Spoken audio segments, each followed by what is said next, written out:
Welcome to DC Fandom. My name is Trish Bendix. I'm a regular contributor with the New York Times. You're watching the Batwoman panel, and I'm excited to be a part of this epic event because it's the first chance the world will have to meet the new Batwoman herself. But first, we'll be speaking with the cast about an incredible, action-packed first season on the CW.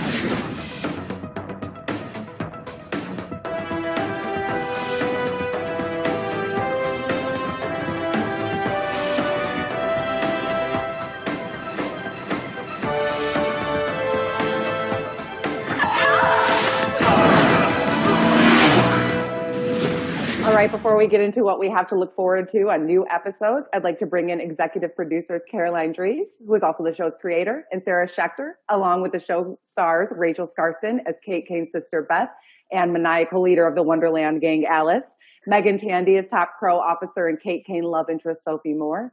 Cameron Johnson is Wayne Enterprises' go-to genius, Luke Fox, and Nicole King is socialite do-gooder and valued member of the Bat Team, Mary Hamilton.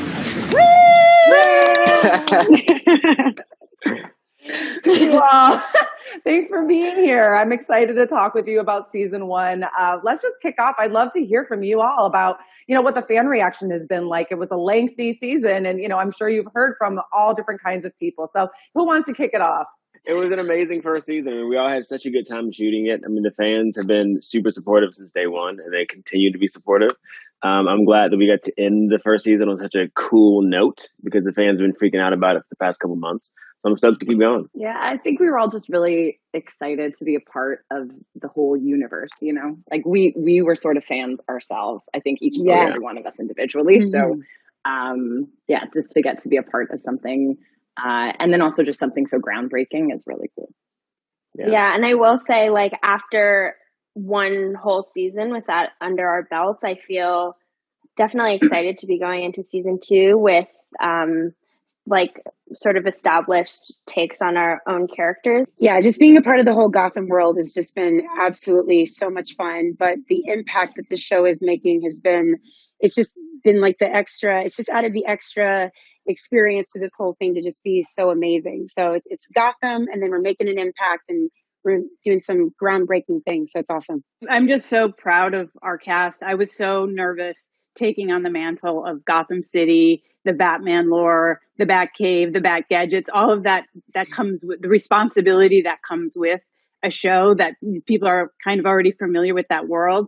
And just getting able to create this really rich world of characters and having these actors just take on these roles and make them their own. It's been so rewarding. Like Megan said, the extra of the fans just kind of feeling like we're doing something good for the world was unexpected and really appreciated. So I'm just so grateful that we're here for season 2. Yeah, and for Greg Berlanti and I think, look, we're so fortunate we get to really play in this world quite a bit and don't take it for granted. But Batwoman has just been an incredible addition. I love the darkness of it. I love the groundedness and obviously everything it has to say. And this cast is just incredible. So we're really lucky. Was there anything particularly surprising for any of you, that you got to do, or even that you learned about your character or yourself through the process of season 1? And also, Caroline and Sarah, if you want to speak to writing and creating this world, if there was anything that surprised you that, maybe you didn't intend to happen, but, it came about somehow throughout season 1. I definitely didn't think that we could use Batman in the show. That was a huge surprise.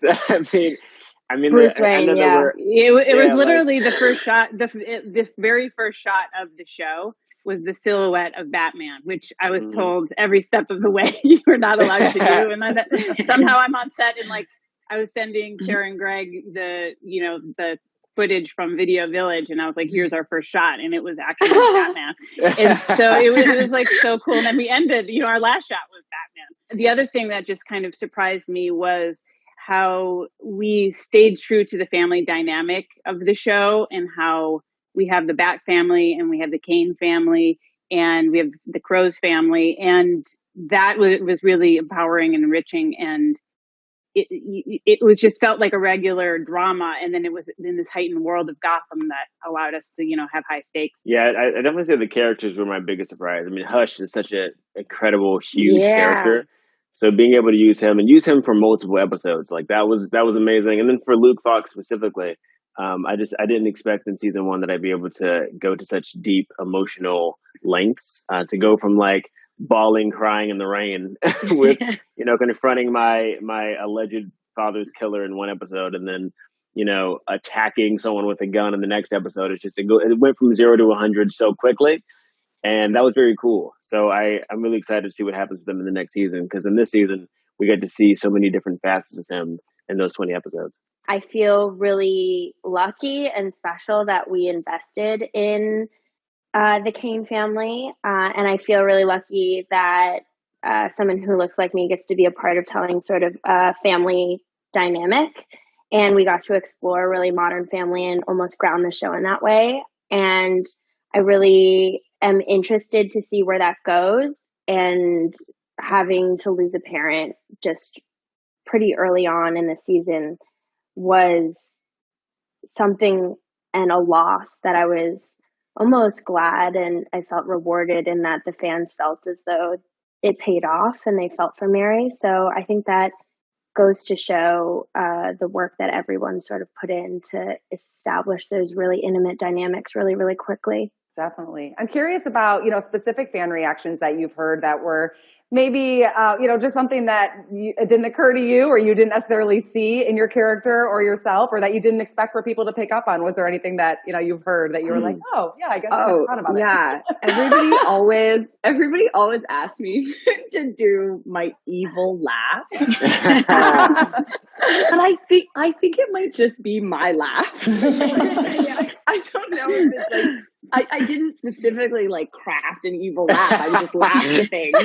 And then now everybody thinks this is like evil laugh that I have. So I've just that my natural laugh is an evil laugh. Speaking of Alice, I didn't expect so many fans to like want her to win so bad. Like, I feel like no matter what Alice does, the fans are like, yeah, more of that. You deserve it all. Burn it all down. Well, it is 2020. I guess what was kind of, it's not that I didn't already know of these things, but what was really just kind of interesting with Sophie was just the conversations that it started to spark, seeing the reaction from a lot of the fans of their response of how Sophie handled the situation at Point Rock with Kate versus people who understood why she did it.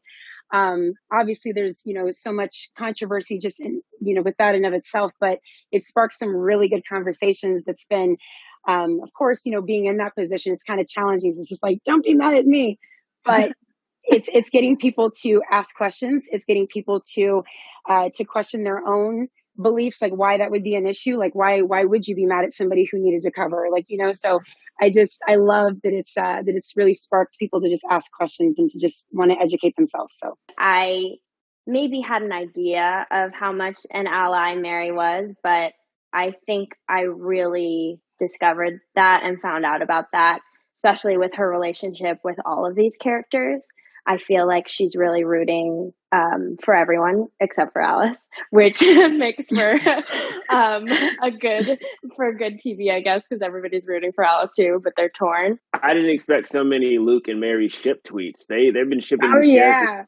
But like, can I say I'm a fan of Hamill? Really, you're surprised? I'm such a fan. Hamill Fox. Yeah, me too. I'm on that bandwagon. I came up with Hamill Fox myself, and I You appreciate did? it. You didn't. You did? I did, yeah. Hamill Fox I made up, yeah. All the fans It's kind of figured good. it out, and I came up with Hamill Fox, and it became the thing, which is so cool. But like, it happened so early. It was like episode 3 maybe, and I think they just figured out like, oh, smart kid, they should be together. And then on episode 5, whenever Luke and Mary met, all the fans are like, this is it. They have to date. Season 2 will be taking a very different turn with the introduction of a new Batwoman. And I'm so thrilled to be able to bring to you now. You might have seen her on God Friended Me or on BET's The Family Business. And now she's the CW's Ryan Wilder, a.k.a. the new Batwoman, Javicia Leslie, everyone. Yay! Yeah, what up? Oh my goodness, we're so excited to see you. Thank you. Thank you for having me, everyone. Well, we want to welcome you officially. I mean, I'm not even a part of the Batwoman family, but I feel like they feel like I can extend the welcome to you right now. Everyone's so excited to meet you for the first time. I'm still in shock too, but I was actually in the middle of praying and meditating because I needed something just to calm the anxiety because it had been, we were waiting for a while to find out and so I literally had just finished praying. And I looked over and it was my manager. And in my mind, I knew, I was like, she's calling to tell me I didn't get it. Damn it. And so I answered it and she said, hi, may I speak to Ryan Wilder, please? And I literally, that's cool. Wow. So, what were the initial sort of feelings? Because it's a big role, and you're starting in a second season of a show that's established. Like, tell us a little bit about, how are you feeling right now? And, what kind of, excitement did you have specifically to play a character like Ryan Wilder and Batwoman? When I read the character description, it was definitely me. Like, I love the idea that, it's like goofy meets, badass meets, a person that doesn't like to be told what to do, a person that does not like to follow the rules. It's really hard for me sometimes when it comes to like, okay, well, you have to do it this way as Javicia versus what you have to do when you're an actress and when you're trying to present yourself. And so I love the fact that Ryan is just who I am, just a hot mess. And I'm really into action. Like, this has literally been my dream. It's so funny because in May I did an interview and I said, well, one of my future goals and one of my biggest dreams is to become a superhero. I wanted to be, a Black superhero. You don't get to see that often. And then a month later, I become the first Black Batwoman. So I think that's insane. And it kind of really like hits the nail on the head when it says like, speak your dreams, speak your affirmations, and truly just know that whatever you really want to do and you continue to go towards it, it can happen. I also I love that it's action. Like, I love that I get to kick ass. I'm really into Muay Thai. I started Muay Thai like 2 years ago, but then when I had to go to New York for God Friended Me, I just moved into kickboxing because those classes are like a lot easier. So I was like letting off all of my stress on the bag instead of on a person. Able to do that every day on set is going to be super dope. Amazing. And, I'm curious too, as a Black woman, as a bisexual woman who's stepping into this role, taking on an iconic character that we celebrate because she's a part of the LGBTQ community, but especially like you were mentioning, being a Black woman to take on this superhero role that Batwoman has never been Black before, right? So, I mean, how does that feel? And what, it seems like fans are so excited and they couldn't have been more thrilled to see that you were stepping into the role. So I'm curious about what you've seen from other people, and does that add any stress, or does it just add to the excitement? No. It's honestly, it feels like an honor. It's funny because I was looking on Instagram and I was just kind of scrolling through like new followers, and I saw all these rainbows in the bio, and I just felt like a representation. I felt like exactly what I've always wanted to be, which was a role model. I feel honored. I feel excited. I feel like there's so many little Javicias, that don't have voices, little Black girls that didn't have a voice, little bisexual, bi-curious, lesbian, gay, everything that just didn't have voices. And I feel honored to be able to be a voice for my community, and the entirety of my community. And then to play a character that represents my community in the same way, like, that's not a common thing as an actress, to be a part of a community and play a character of a community. It feels really powerful. And I feel like with everything that's going on right now, this is what we need. We need to see representation. And I'm so thankful to Caroline. I'm so thankful to Sarah. I'm so thankful to Greg Berlanti and everyone at WB, because this is what's needed, not just for me. I'm looking at the entire cast of Batwoman, and it is representation. I'm like, my mom and I are sitting in the living room, we're just watching the show, and we're like, oh my goodness. You get characters of all different races and ethnicities, and it's not common, and I'm really honored to be a part of it. So yeah, I'm excited. Sorry, I'm very excited, as you can tell. No, that's perfect, because now we're going to let your new family let loose on you and ask you a couple of questions to get to know you. And side note, speaking of family, I am so honored to have been a part, like to join a family that was so welcoming. Like, when I went onto Instagram, like, Grant Gustin has me on his Instagram, and like all these amazing. Okay, so who wants to start? Asking Javicia, just to get to know her a little bit. Yo, we love you so much. You're so great. You're just so nice and cool. First question. It's so cool because Brandon was like, "Oh, you have cameras on that show. He's gonna have your back," and I already knew Megan. And Yes. Nicole randomly hit me up with a picture. It was dope. Yeah, we were all family before you even joined, so it's like it really cements it now that you're here. Yeah. My question is, because of your shirt and your plant, is your favorite color green or no? My favorite color is actually blue.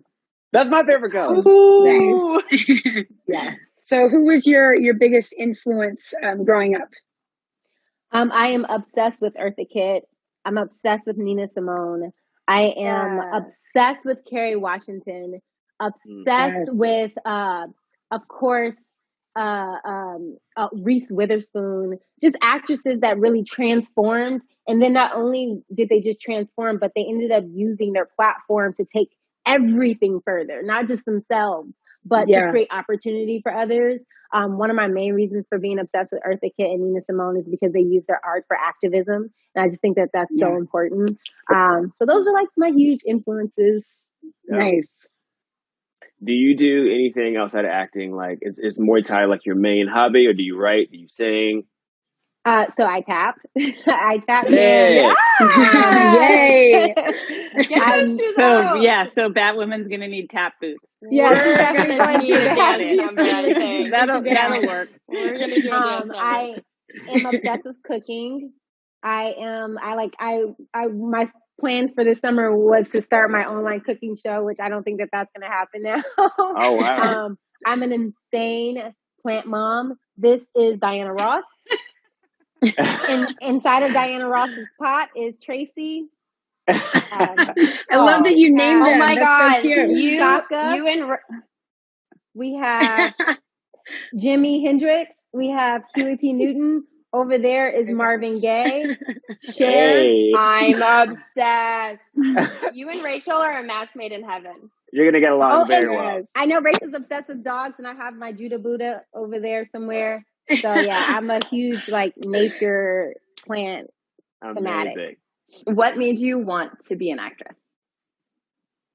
Because I couldn't figure out what I wanted to do. I wanted to do everything in the world. So I was just like, well, how about I'm an actress and I can just play everything in the world.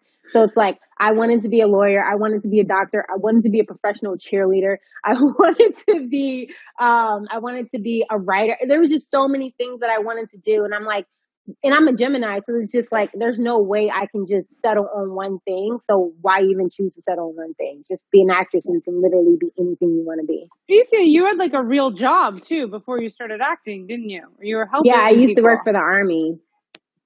Paying soldiers that were stop loss in Afghanistan. So I'd pay them for the time that their contract ended to the time that they were able to come back home. Dang. Wow. That's cool. And I'm a military brat, so I have so much love for our soldiers. Yes. As a kid, did you have a superhero, a real life superhero that influenced you? She's in here now. My mama. Mm-hmm. My mom. Mom. She raised my brother and I, and she's Army, and she's done 2 tours in Iraq, and she is Superwoman to me. So, matter of fact, she's Batwoman. I call her Bat Mom. Okay, but really importantly, coffee or tea? Ooh, it's kind of both. It's coffee right now. You can't answer both. If you could only have one. No. I can only have one, so we're just going to choose what I'm drinking right now, which is coffee. Okay, good. There it is. Yes, there it is. Awesome. You guys are only going to get to know each other better. So I can't wait to see how this family develops on screen and off when we get to see you do more panels in the future. And so let's talk a little bit about what we can even begin to know about season 2, whatever you guys can share. I'm really curious about what's going to happen with each of your characters and what Caroline and Sarah will even allow us to know. So let's start with, what's going to be different now that there's obviously going to be a huge new mystery. We have 2 major stories this season as we come into season 2. The first one is, where's Kate? what happened to Kate? Is she alive? Is she dead? Is she missing? Is she on the run? Is she held captive? Is she lost? These are all huge mysteries that push us deep into the season. And all of our characters are going to have different perspectives on that, different conspiracy theories, different points of view, and it will create a lot of drama, tension, mystery, intrigue, and it will be shocking and awesome and amazing. And then we have, which we were just, obviously just talking to Javicia, we have a new hero rising into Gotham. And, Ryan, Javicia can tell you about her, but she's a new character to the world of DC, and she has a lot kind of going against her. She was a girl who was a statistic of injustice the moment she was born, and the system was not built for this person, and she will constantly battle against the system all throughout. She's battled through it her whole life, and she will continue to battle against it as Batwoman. So we're just really, really, really excited to have Javicia playing that role. I know that going into it, it's going to be a struggle, because when you're a part of a community that has been neglected by the system, that's the initial community that you feel responsible for helping. And that's what you're going to see. You're going to see that community of Gotham that got overlooked. And it's funny because a lot of Mary's patients can be examples of that community. The community that gets overlooked by the hospital, by the crows, it's a very personal thing, but that will be a huge battle. I know when Caroline and I were talking about it, just the battle of like, you can't, they're not the only ones that need help, but those are the ones that Ryan is attached to, that she really wants to be able to help, and just the idea that the same person that will go kick some bad guy's ass will make sure she go feeds the cat in the alley, or gives the little girl, the orphan girl, a place to stay or a place to go. So just to kind of have that crusader that's for that part of the community, I think that's important, and that's really what we're going to dive into this season. And just going off of that, I'm especially excited to see this new relationship happen in the wake of Mary dealing with this mysterious disappearance and how she decides to sort of take it hard. And she's been a person who I think is always looking for family, is always looking for community, is always looking for somebody to see her, which is, I think, a huge source of why the clinic exists for her. There are just much deeper personal reasons for that. And I think her and Mary and Ryan sort of have that in common, perhaps, which is why I think Mary really looks to Ryan in this way. So with Sophie, she is going to have a lot on her plate. There's going to be a lot that's going to fall upon her. She's going to have a lot of things that she's going to have to process and deal with and figure out. It sounds a lot like my current life right now, so it shouldn't be too hard to play.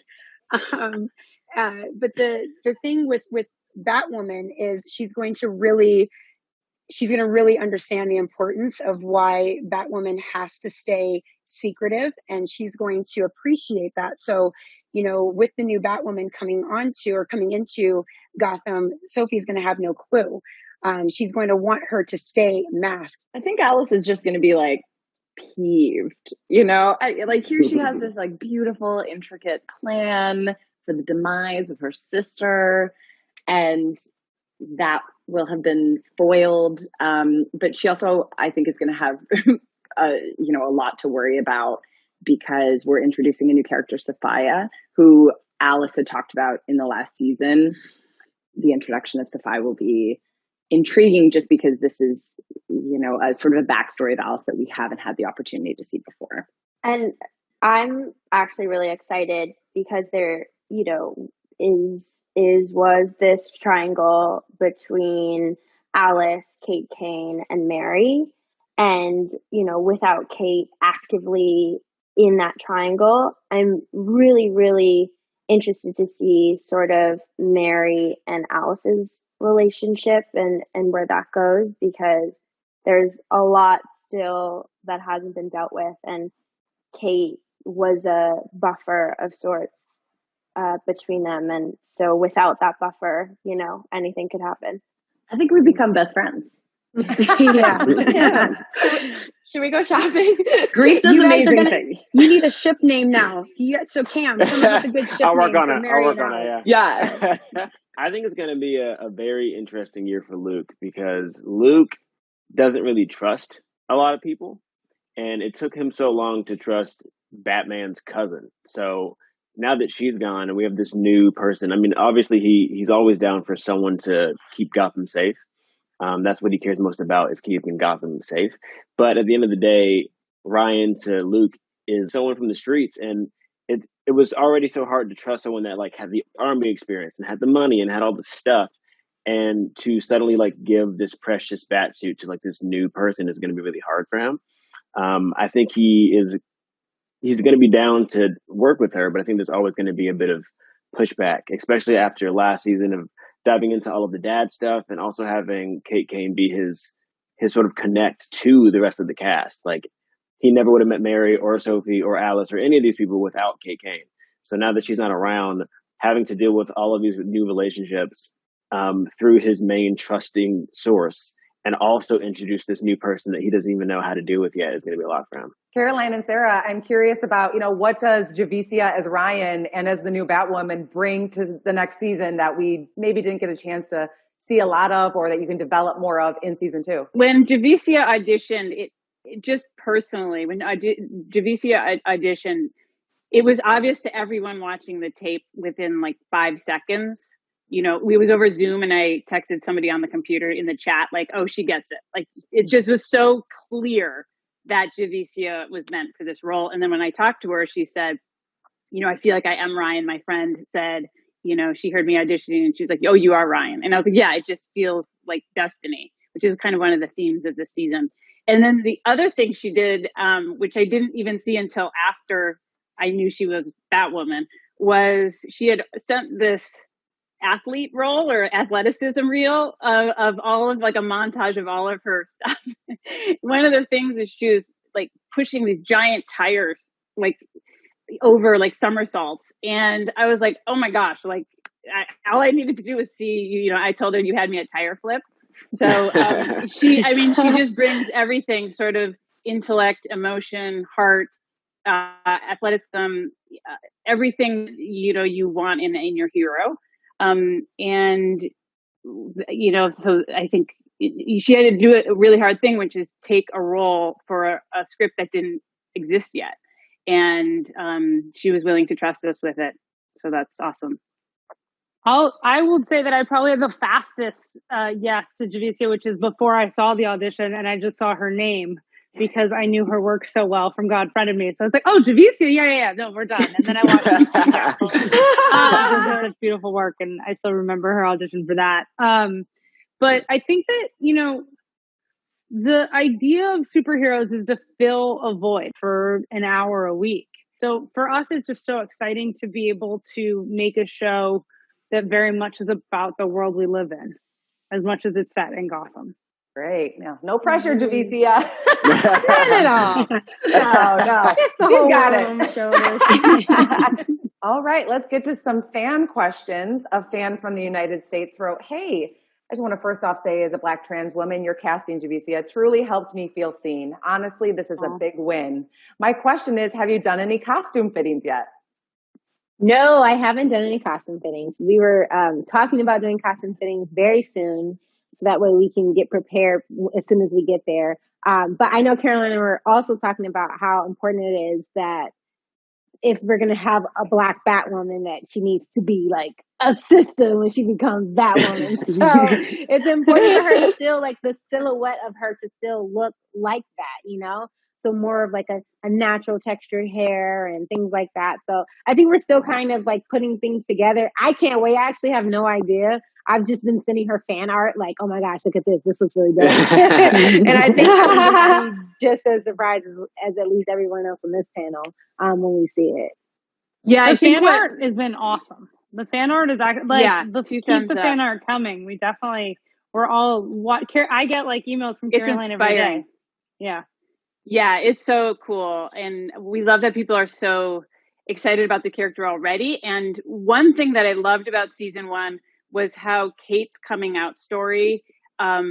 She had already like come out of the closet as Kate, but she now wanted Batwoman to come out of the closet, and that was like this huge story arc that we applied to season 1, because it felt like so stifling that this girl who's out is hiding her identity. And likewise, I wanted to tell that same story with Ryan. And so that's what Javisi and I have been talking about, is like, how can we make sure that Ryan isn't hiding what makes her awesome with the suit? And so it's going to be a little bit of an evolution, as we're going to see the suit evolve early on in the season. And, you know, Ryan is like, for me to feel empowered in this thing, it needs to feel like I'm representing something that I'm fighting for. Ooh. It's going to look good. Oh. Cameron, I love your face. You're like, I'm so excited. It's going to be so cool. Well, a fan from the UK wants to know, what has been your favorite episode to film so far? I love episode 8, our mid-season finale. I just thought it was so beautifully shot by Holly Dale, and it was a time I left set both thinking that was the hardest thing I've ever done, and also maybe one of the most rewarding days I've ever had on a set. And so I felt really honored that day. Episode 5 was just one of the best episodes of the season, I think.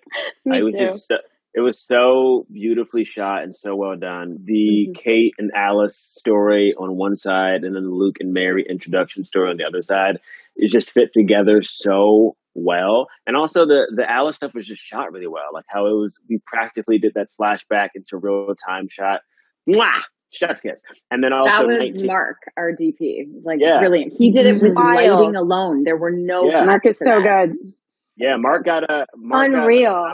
He got nominated for an award for that episode. It was amazing. Yeah. And my second favorite was 19. 19 was that was the one where Hush kidnapped me and Christina, right? Yeah. Right, Caroline? Was that right? Yeah. That one was dope. Because like we had so much freaking fun doing that episode, because in one room we had Luke and Julia and Hush and Mouse and Alice all in the same place for like 2 days straight. So good. It was so fun. Yeah, it was just like, it was really like just hanging out with all your buds, and like the scenes were so fun. We're like torturing each other and stuff, and we're like getting each other's faces. Man, like that was my favorite episode, because we just had some of the most fun shooting that episode from the whole season. Also from that episode, I felt like I really admired Gabe's work without his face.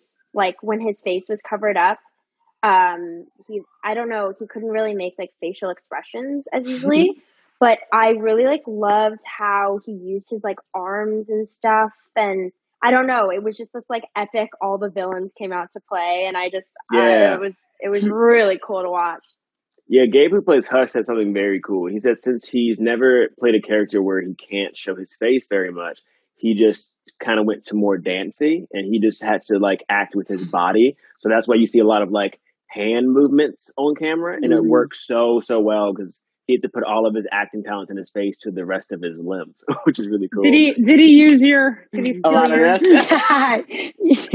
He was inspired by Cam. He would say. Yeah. He would say. A fan from Kenya wants to know, how will the new character bond with the Kane family? I don't see the Kane family really liking Ryan. Several reasons. I mean, obviously because Commander Kane, I mean, he's not about the whole vigilante street kid life. But also because I'm sure they're grieving, not a loss, because I don't know if it would be considered a loss, but, well, obviously it's considered a loss, but the way it's presented in the show, I don't know how it will be presented, but just this kid, this woman that kind of came out of nowhere and had such a rough background, because the difference between Kate Kane and Ryan is like Kate Kane was groomed and she comes from wealth and she comes from status, while Ryan didn't have anything growing up. So I don't really see them having a connection at all. And I see that being a huge influence on a lot of the tension between Ryan and the Kane family. That also goes for the Kane family themselves. We've come a long way from our, morning breakfast at the table and sharing coffee with each other to where all of the members of the Kane family are now, in crazy different locations emotionally, mentally, spiritually, physically.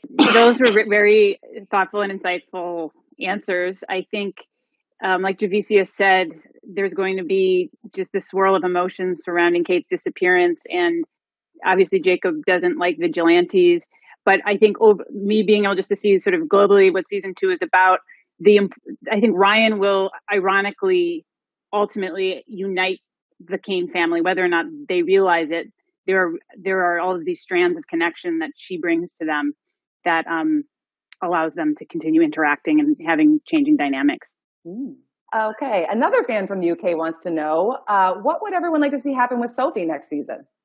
Ooh, love story with Alice. Yeah, actually, You and your love stories, Alice. That would be good. Everyone's in love with Alice. There's enough love for everyone here, guys.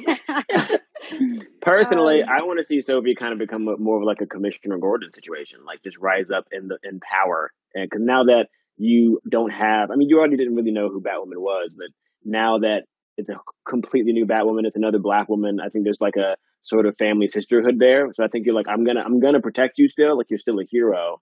But I think I want to see Sophie just like continue to take over Gotham. I guess like I kind of want to see you become the mayor. Like I want to see you become like the sort of peacekeeper of the city as best as you can. Selfishly, I want Mary and Sophie to keep kikiing because Sophie looked absolutely drop dead gorgeous in the hold up, and I was like, Sophie in dresses. Yeah, no, actually, I really loved our stuff with me and Nicole. It was just, I don't know, I think our whole banter was just always really good and just so organic. And yeah, I loved all of that. But I feel like I would love to do something like that with Batwoman, especially with her being Black. But remember, we don't like each other at first. So I feel, seeing the evolution of that will be really interesting and it'll be fun. Yeah, and I think what will be fun, at least writing Sophie, is that Ryan and Batwoman, but mostly Ryan, sort of helps pull Sophie out of her shell.